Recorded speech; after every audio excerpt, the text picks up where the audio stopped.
사도 바울의 그 회심, 그리고 이제 또 아라비아 3년, 약 3년의 기도 통해서 이제 진리를 많이 깨닫고, 또 이제 다메섹과 예루살렘에 돌아와서 예수가 그리스도시다 담대하게 전하고, 특히 헬라파 유대인들과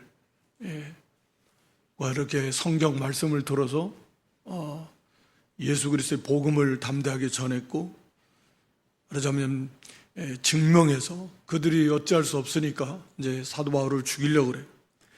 그래서 사도 바울은 결국 이제 그 가이사라를 지나서 다소로, 고향이죠, 고향으로 사도 바울이 피신겸 그리 이제 돌아갔다고 그렇게 나옵니다. 그리고 이제 잠시 사도 바울은 잠깐 나오지 않고 사도 베드로를 통해서 이제 복음이 어떻게 확장되는가 하는 것을 보여줍니다.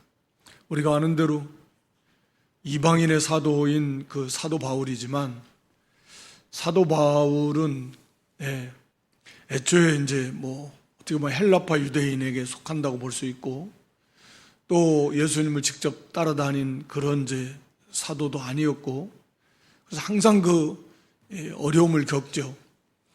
그러나 이제 지금 이방인들에게 복음의 문이 열리는 것이 우리는 당연하게 여기지만, 당시 유대인들의 입장에서는 정말 이게 받아들이기가 쉽지 않은 정말 그런 문제였습니다.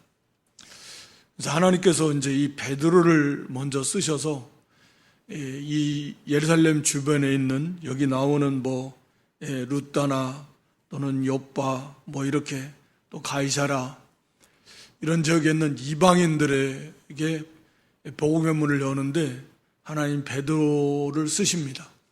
베드로는 유대인들이 누구나 다 인정하는, 유대인 교인들이 인정하는 예수님의 제자, 수제자다.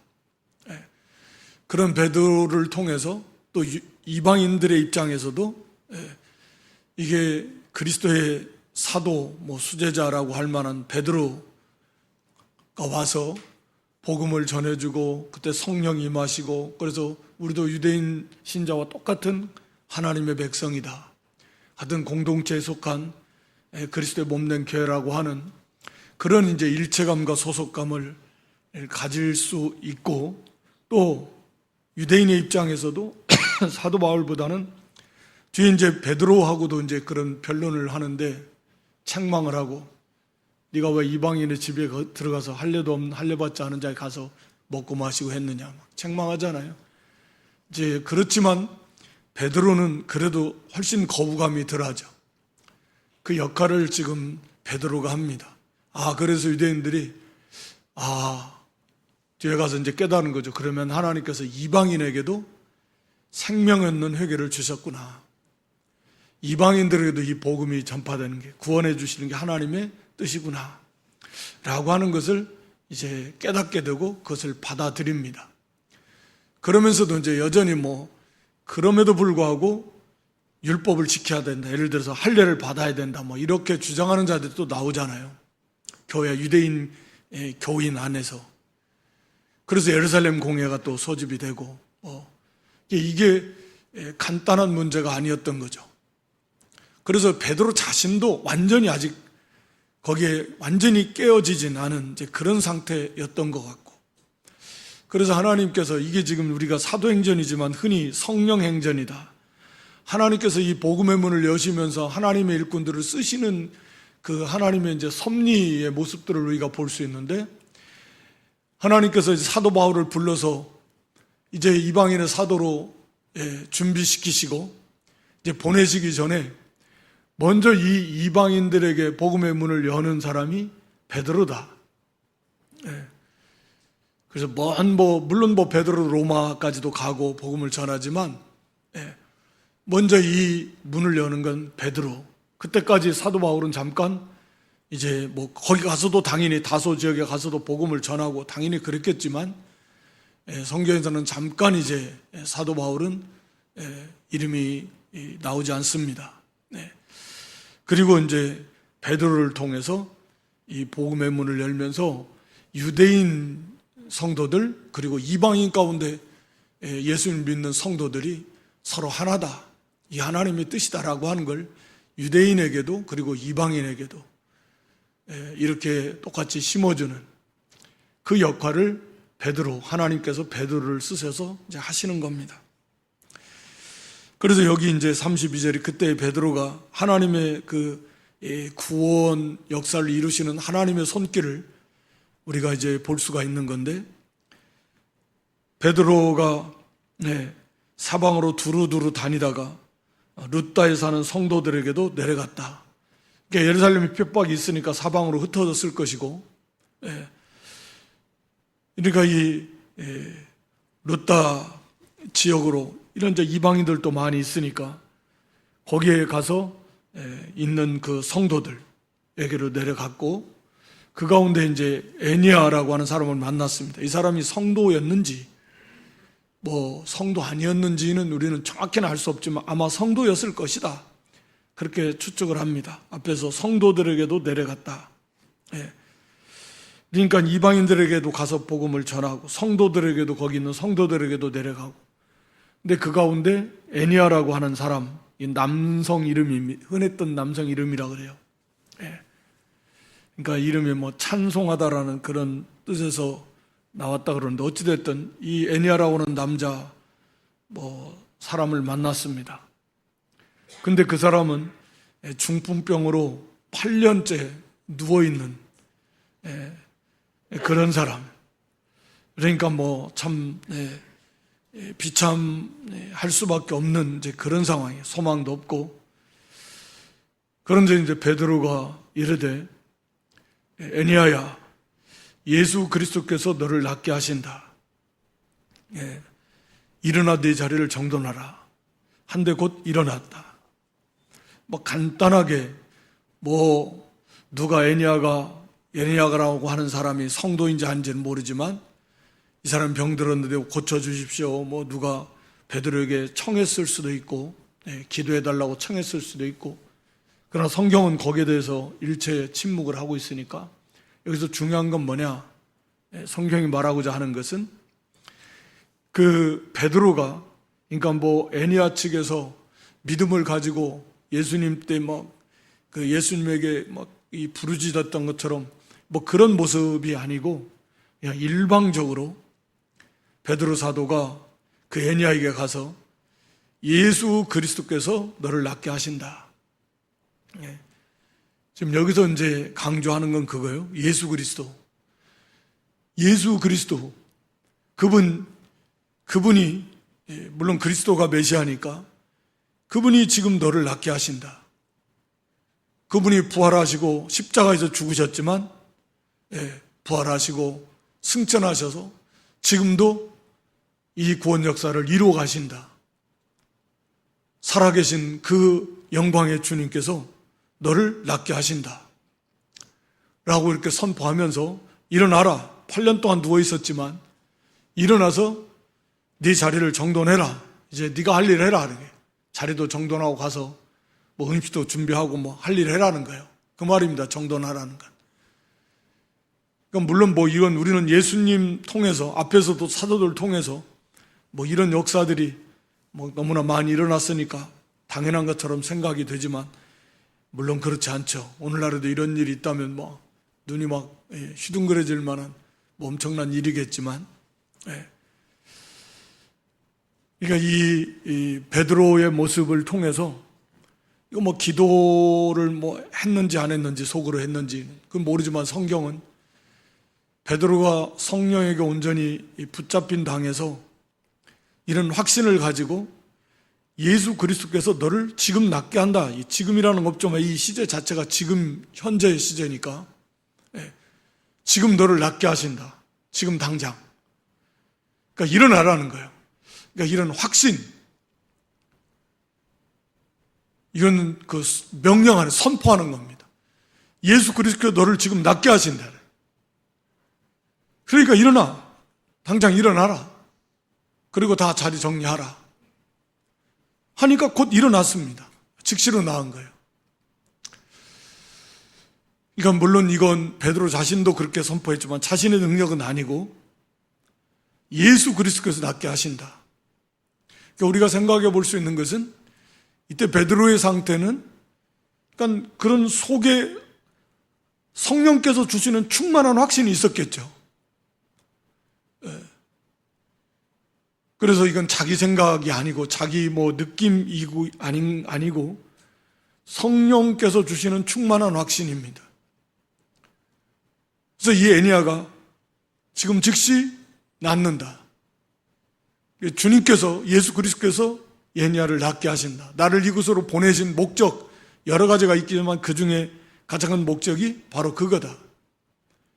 그래서 예수 그리스도를 증거하고 그로 인해서 많은 사람들에게 지금 신속하게 복음이 전파돼야 되는데 예수 그리스도를 효과적으로 전할 수 있도록 하시는, 그게 하나님의 뜻이구나 라고 베드로는 충분히 그렇게 깨달을 수 있었을 것이고, 성령께서 베드로에게 그렇게 온전히 충만한 확신을 주셨고 베드로는 그대로 믿음으로 선포했습니다. 그래서 일어났습니다. 그러니까 이 8년 동안이나 누워있던 사람이 꼼짝 못 고치는 사람이잖아요. 당시에 오늘날도 완치하기는 쉽지 않은데, 그런데 이 사람이 막 멀쩡하게 갑자기 일어나서, 당시에 거기 사람도 있었을 수도 있고 그걸 목격하고 또 가서 이 사람이 다니면서 그 사실을 증거하면서 많은 사람들이 그를 보고 과연 주께로 돌아왔다, 과연 저들이 전한 예수 그리스도 그분, 그리스도가 맞다 라고 하는 이 사도들이, 또 앞서간 성도들이, 거기에 이미 있는 성도들이 전한 그 복음을 많이 전했을 거 아닙니까? 예수 그리스도에 대해서. 그런데 아직 돌아오지 못하고 있었던 사람들이 이 사건을 통해서 저들이 전한 예수님이 살아계신 하나님의 아들 메시아가 맞는가 보다. 물론 이건 성령께서 그들을 이 복음을 통해서 중생시키고 그 믿어지는 믿음을 선물로 주신 것이지만, 하나님께서 이렇게 사도를 통해서 이런 이적을 통함으로 예수 그리스도를 효과적으로 증거할 수 있도록 하신 것이고 그들을 주께로 인도하셨습니다. 그리고 여기 36절 이하에는 이제 욥바에,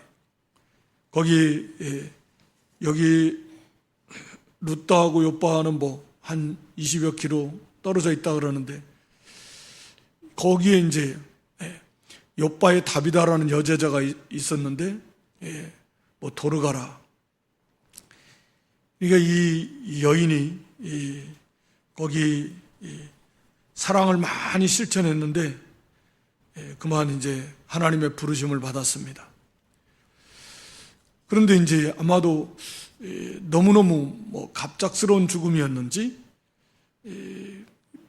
병들어 죽었다. 근데 병이 오랜 병은 아니었던 것 같고 갑작스럽게 아마 병이 들어서 죽은 것 같은데, 거기 그 도르가의 그 사랑을 많이 받은 그 형제들, 자매들, 거기 그 여인들이, 과부들이 많았는데 다 어렵게 사는 사람들이에요.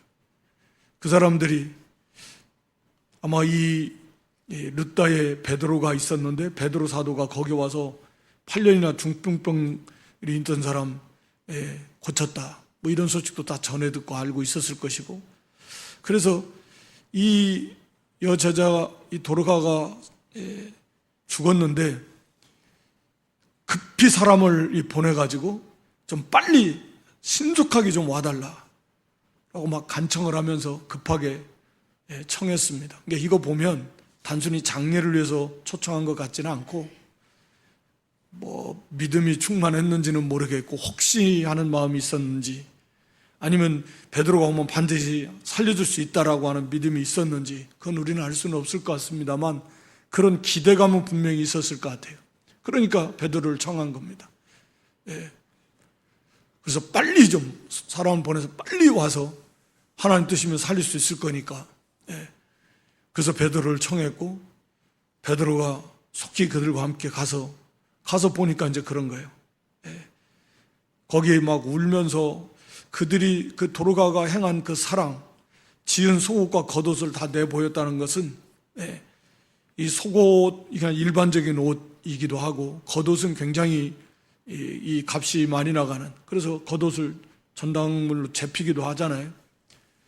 그러니까 나름 이 도르가는 좀 그런 그 경제적 여유가 좀 있었던 것 같고, 그걸 전적으로 헌신해서 그 연약한 그런 이 가난한 그런 형제들, 지체들을 위해서 많이 구제를 한, 선행을 많이 베푼, 사랑을 베푼 그런 믿음의 사람이었다라는 걸 알 수 있습니다.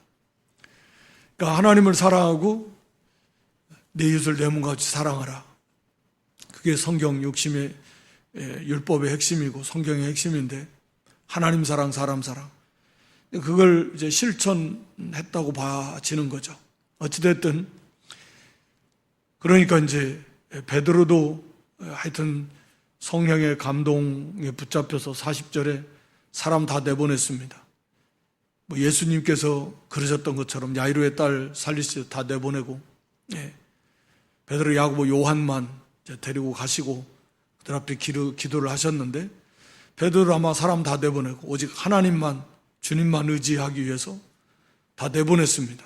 막 신속히 다 내보내고, 그리고 무릎을 꿇고 간절히 기도했습니다. 그리고 나서 이제 이렇게 세워주십시오가 아니라 베드로가 또다시 선포합니다. 그 시체를 향해서. 그러니까 이때는 지금 아직 안 살아난 거예요. 시체를 향했다라고 이렇게 표현하고 있으니까 아직 살아난 게 아닙니다. 그런데 그 죽어있는 그 도르가를 향해서, 다비다를 향해서 다비다야 일어나라, 이렇게 또 선포를 했습니다. 명령한 거예요. 예수님께서 하신 것처럼. 그러니까 소녀야 일어나라, 달리다 굼. 여기는 다비다야 일어나라, 그러니까 다비다 쿰. 철자 하나만 틀린 건데, 소녀야 다비다야 달리다 굼이나 타비다 굼이나 비슷하지만 어찌됐든 아람어로 그랬을 겁니다. 일어나라. 그러니까 이 베드로도 예수님 따라다니면서 그 예수님의 그 하신 사역, 그 하나님만 전심으로 의지하면서 기도하고, 그 가운데서 이제 하여튼 충만한 그런 확신 가운데 살려주신다. 기도의 내용은 나오지 않았지만 그렇겠죠.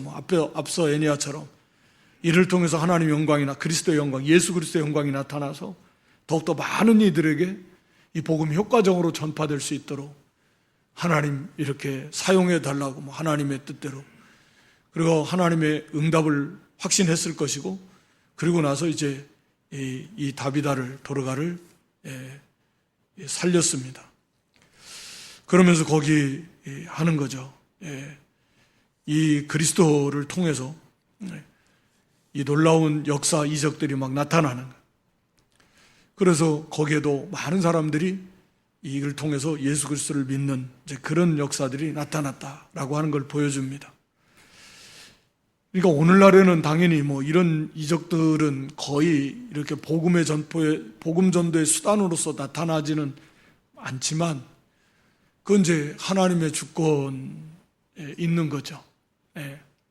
동일하신 하나님께서, 동일하신 성령께서, 동일하신 주님께서 필요에 따라서, 그때 당시에는 이 성경이 아직 완성이 되기 전이고, 사도들이 이게 참 사도인 증거도 필요하고, 이들이 전하는 이 말씀 복음이 참 복음이고 참 하나님의 신실한 종 사도다라고 하는 확실한 표징으로서 마치 증명서처럼 이런 은사를 주시고 또 이런 은혜를 주셔서 이적을 많이 베풀었습니다.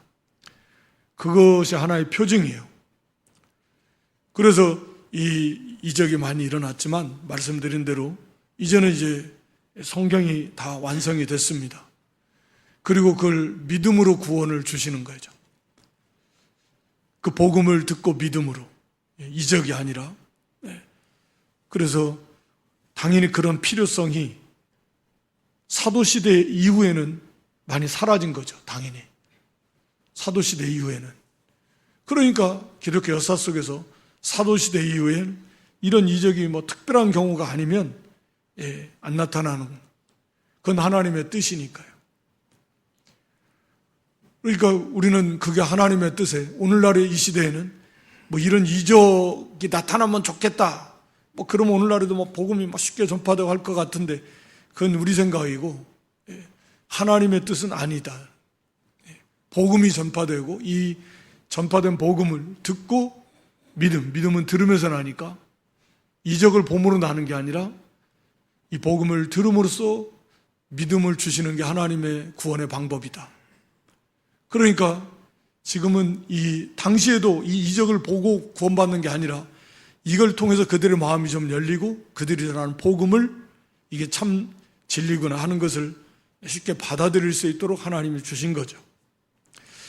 그리고 여기 43절에 보면 베드로가 요빠에 여러 날 있어 시몬이라는 무두장이 집에서 머물렀다.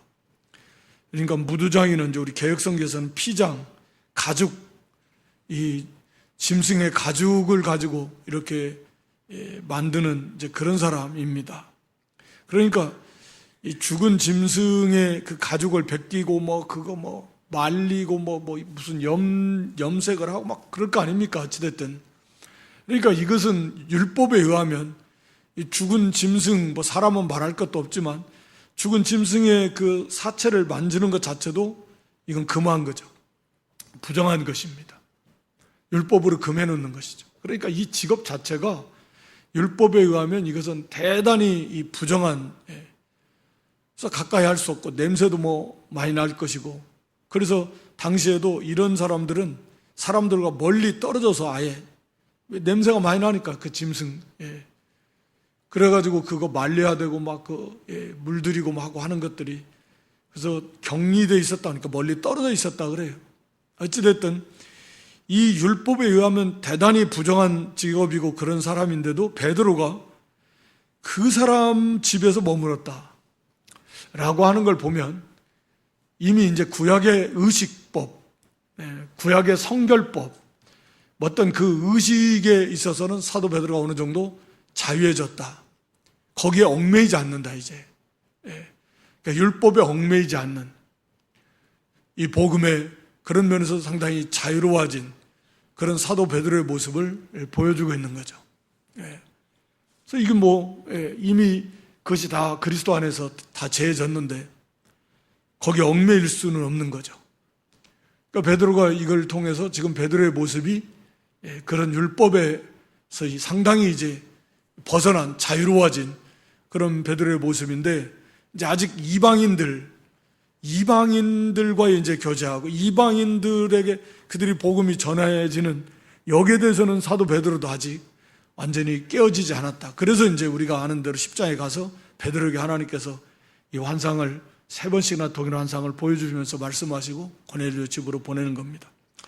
그래서 이제 여기 10장에 보면 유명한 제 사건 고넬료라고 하는 이방인, 그 이티오피아 내시에게도 빌립이 가서 전한 건 있지만 본격적으로 이방인의 그러게 이제 복음이 전파돼서 이 가이사랴에 교회가 세워진, 뭐 고넬료 말고도 이전 이방인들에게도 복음이 전해졌겠지만 특별히 이제 그걸 대표해서 여기 그 고넬료라고 하는 이방인을 이렇게 기록을 해놓고 있습니다.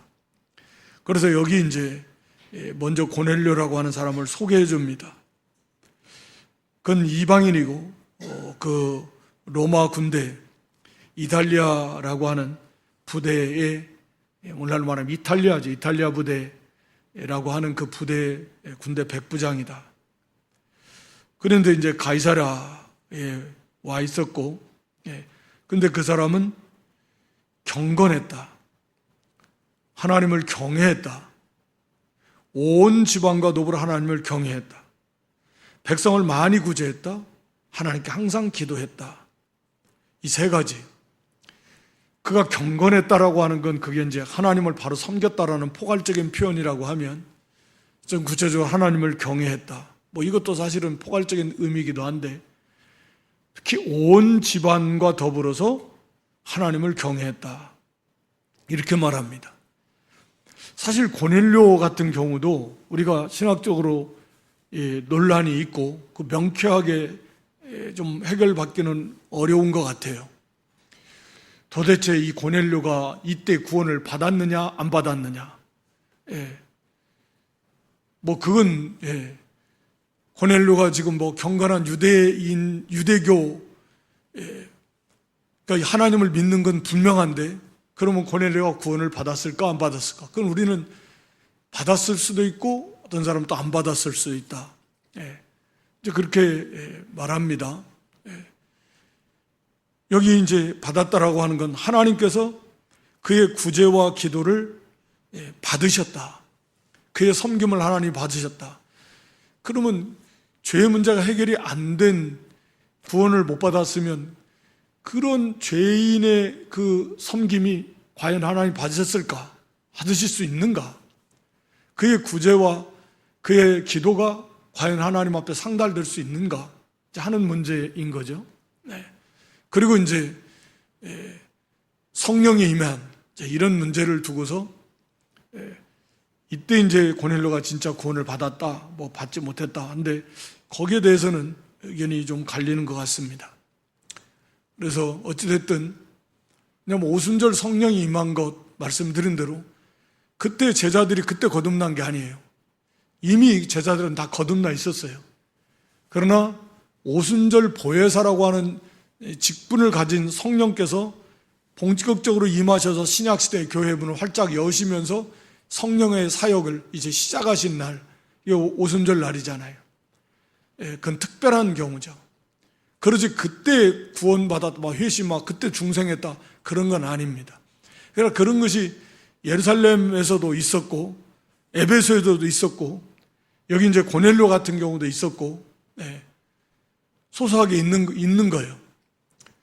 그러니까 그런 관점에서 본다면 이 고넬료는 이미 구원을 받았을 수도 있고 어찌됐든 우리가 흔히 고넬료의 신앙 이렇게 표현하는데 하나님을 경외했다. 이 고넬료의 구제와 기도가 하나님 앞에 상달되었다라고 하는 거 보면 이게 하나님이 받으시기에 합당한 그런 섬김이었다. 그러니까 구제라고 하는 게 지금도 세상 사람들이 구제 많이 합니다. 예수님 안 믿어도 하나님 안 섬겨도 많이 도와요. 그러면 그게 하나님 앞에 인정받을 수 있는가? 하나님 기뻐 받으실 수 있는 그런 섬김인가? 당연히 그렇지 않죠.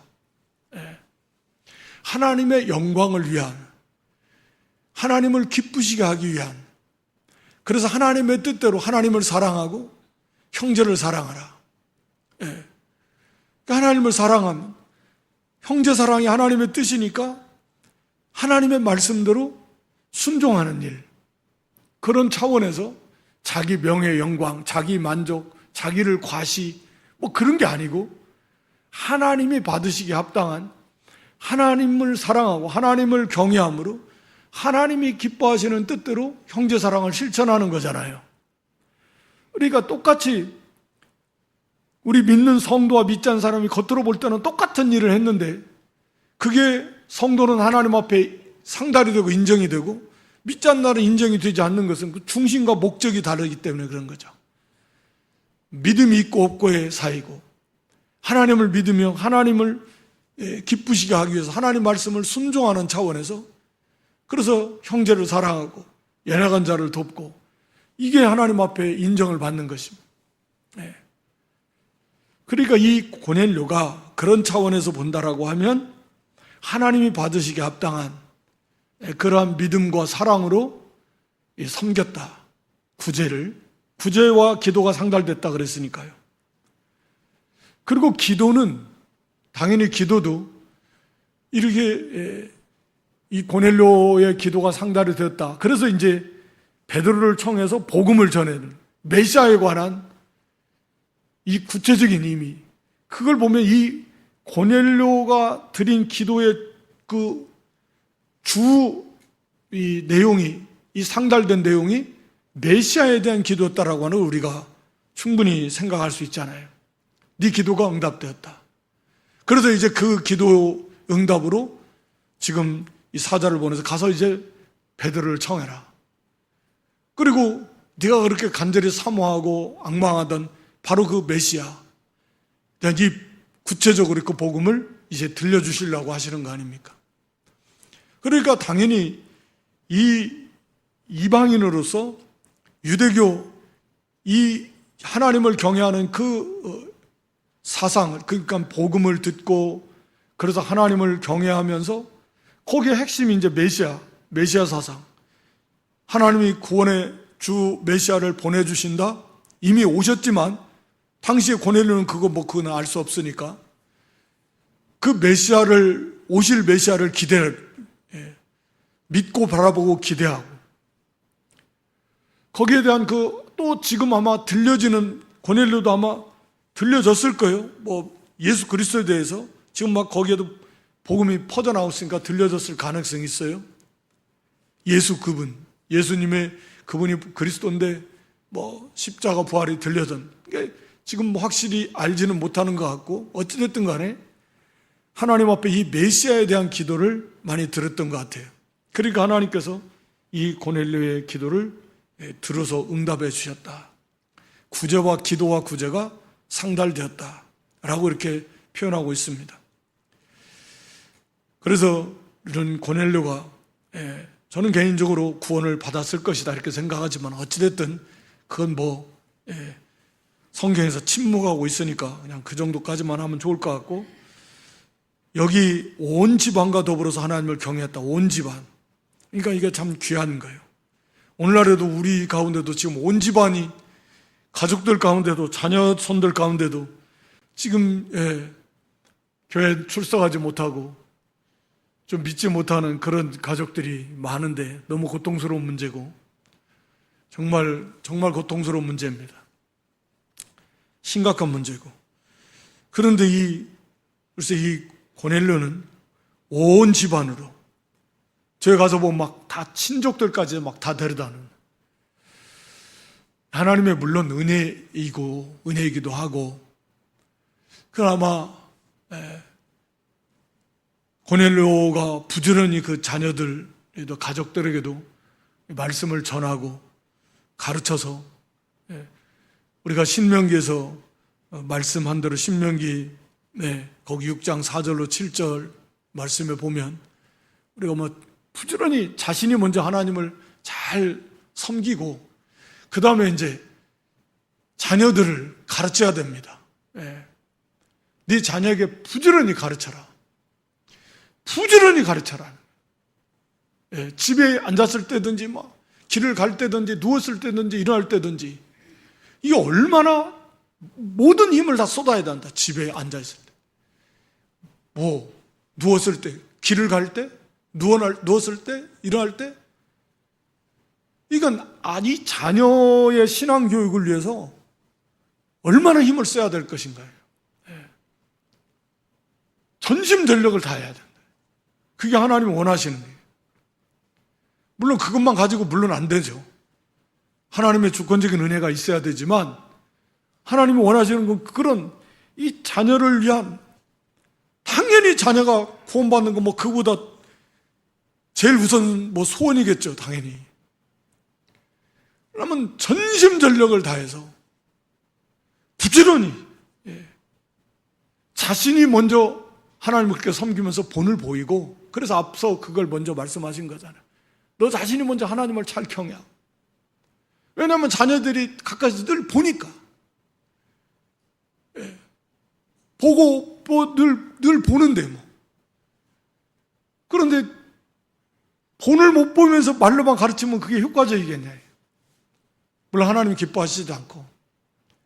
그러니까 먼저 자신이 전심전력으로 하나님을 철저히 잘 경외하는, 하나님을 섬기는 모습을 보이기 위해서 하는 건 아니지만, 그렇게 하나님을 잘 섬기고 그러면서 자녀에게, 이거보다 중요한 일이 어디 있습니까?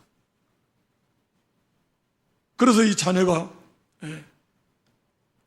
이 구원받게 하는 모든 힘을 다 쏟아서 부지런히, 뭐가 중요합니까?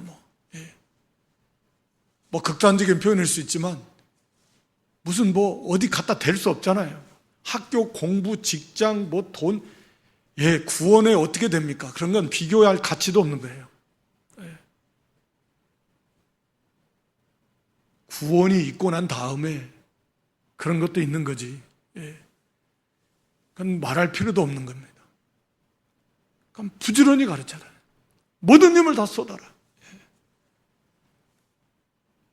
아마 이 고넬료는 이걸 본인이 깨닫고 본인이 그런 믿음을 가지고서 이게 왜 다른 이 이방 사람이 온갖 신이 얼마나 많습니까? 그런 신을 안 섬겼을 일 없을 것이고, 근데 이 하나님의 택한 백성이니까 당연히 그랬겠지만, 이 복음 듣고 하나님을 알고 유일신 하나님, 이 말씀 들려지고 믿어지면서 이거 중요하다. 여기에 있다. 참신 유일신. 유대교가 참신 유일신이잖아요. 하나님. 유일신이고 참신이시고 그 하나님께서 약속하신 그리스도 구원의 주 메시아. 그러니까 말할 필요가 없습니다. 그래서 온 가족이, 그러니까 온 집안이 더불어서 함께 그렇게 하나님을 섬겼다. 정말 부러운 거죠. 우리가 하나님의 주권이지만 하나님은 언제나 복음 전하는 것도 그렇잖아요. 우리의 섬김을 통해서 이 사람들을 구원해내는, 그러니까 구원받기로 예정돼 있으면 우리의 섬김을 통해서 복음을 받게 되는 것이고, 또 그런 섬김도 열심히 그저께 진돗개 했지만 한번 물으면 안 논다. 옛날처럼 그렇게 이 사도시대처럼 복음을 전하는데 핍박이 심한 시대가 아니니까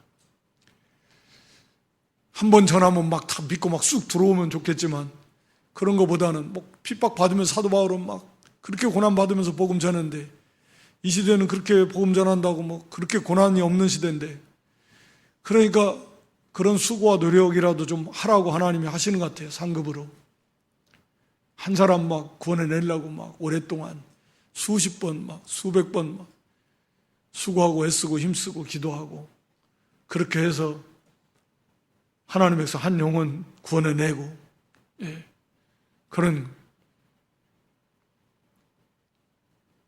그 수고와 노력과 섬김을 통해서 한 영혼을 구원해내는 게 그게 하나님의 뜻이다 라고 하면, 마땅히 우리에게 자녀들에게 있어서도 때 되면 하나님께로 돌아오겠지, 때 되면 구원받겠지가 아니라, 그게 하나님의 시대 하나님의 주시는 방법이라고 하면 그건 전심전력을 기울여야 된다. 전심전력으로 부지런히 가르치고 권면하고, 기도는 당연한 것이고, 최선을 다해서, 정말 최선을 다해서 그렇게 인도해야 돼. 기도하면서. 그게 하나님의 뜻이니. 우리는 보통 기도하고 말해도 안 들으니까 이미 다 커버렸는데 어떻게 해. 그래도 포기하지 말고 기도하면서 최선을 다해서 할 수 있는 모든 힘을 다 쏟아서 권면해야 됩니다. 그래서 그들을 하나님의 크신 긍휼의 은혜 속에서 감동감화시켜서 주께로 인도하고 구원에 이르도록. 그래도 고넬료는 참 그렇게 참 복받은 사람이에요. 온 집안과 더불어서 이거보다 복받은 그런 집이 어디 있습니까? 온 집안이 하나님을 경외하는, 구원받는, 이거야말로 최고의 복받은 가정이에요.